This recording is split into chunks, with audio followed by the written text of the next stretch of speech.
ഇത് കണ്ടില്ലേ, കാട്ടത്തി കഴിക്കു നോക്കി. ഹായ് സുഹൃത്തുക്കളെ, ഇത് നമ്മൾ പരപ്പനങ്ങാടിയിൽ ഒരു റോഡ് സൈഡിലുള്ള ഒരു സംഭവമാണ്. ഇത് കാട്ടത്തിന്നോ എന്തൊക്കെ ഒന്ന് പറയുന്നുണ്ട്. പക്ഷെ ഇത് തമിഴ്നാട് ഭാഗത്ത് ഒന്നിന് ₹1 കൊടുത്ത് ആളുകൾ ഇത് വിൽക്കപ്പെടുന്നുണ്ടെന്നാണ് അവിടെ നിന്നുള്ള ആളുകൾ വന്ന അണ്ണന്മാർ പറഞ്ഞത്. അപ്പോൾ അവർ നമ്മളെ തൊട്ടടുത്തുണ്ട്. അപ്പോൾ ഞാനിത് അവരിങ്ങനെ സംസാരിക്കുന്നുണ്ട്. അപ്പോൾ ഞാൻ ഈ ഇത് കണ്ടു കേട്ടോ. പക്ഷെ ഇതൊരു വെറൈറ്റി പഴമായിട്ട് തോന്നി. ഞാൻ ആദ്യമായിട്ടാണ് ഇങ്ങനെ ഒരു അത്തിമരം, ഇങ്ങനെയല്ല കാട്ടത്തി, ഇങ്ങനെയല്ല.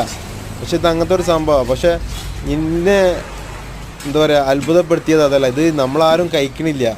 ഇത് ഷുഗറിനൊക്കെ നല്ല മരുന്നാണെന്നും പറയുന്നുണ്ട്. മധുരമൊന്നുമില്ല, ഇത് ഷുഗർ അങ്ങനെയുള്ള കൊളസ്ട്രോളിനൊക്കെ പറ്റിയ മരുന്നാണെന്നും പറയുന്നുണ്ട്. എന്താണ് ഇതിനതല്ല, ഇത് കണ്ടില്ല, ഒരാളിത് കഴിക്കുന്നത് കണ്ടു.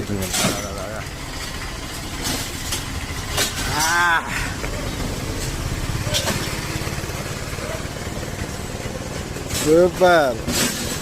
ഇത് കണ്ടില്ലേ, കാട്ടത്തി കഴിക്കു നോക്കി. ഏയ് വാ,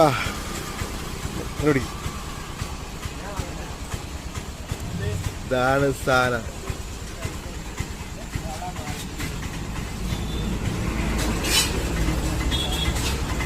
പൊളിയല്ലേ?